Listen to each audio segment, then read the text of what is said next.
ndo ujue, yanamaanisha sasa ndo ujue Watanzania tulivyo wajinga. Tunaambiwa Oktoba tukatiki, lakini Oktoba tusiandamane. Na maana Oktoba imehalalishwa kikatiba kuliko kuandamana ijahalalishwa kikatiba. Unaona tulivyo na akili tatu, sio tatu, moja. Mafwefe sikuogopi, wala Mlilo unaocheka mara moja kwa mwezi sikuogopi baba. Unatimiza ugali wako na mimi natimiza haki yangu. Yani iko hivi.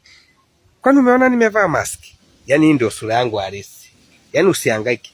Ipige picha, tuma hao vijana wako, tuma hao wanifate.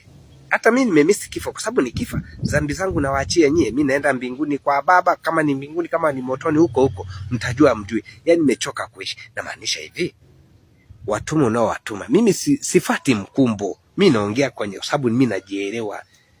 Katiba imehalalishwa, kupiga kura ni haki yangu ya kimsingi na kuandamana ni haki yangu ya kimsingi. Kwa kuwa wewe ni polisi, unahimiza kupiga kura kuliko kuandamana, na maana wewe ni chawa kama kunguni wengine. Yani sikuogopi Mlilo wala Mafwefe wala Mafwele. Nifate nyumba ya 180 kata ya Mbogi, kijiji cha Gitenga, wilaya Tarime vijijini. Kama inakushinda kufika, track simu yangu.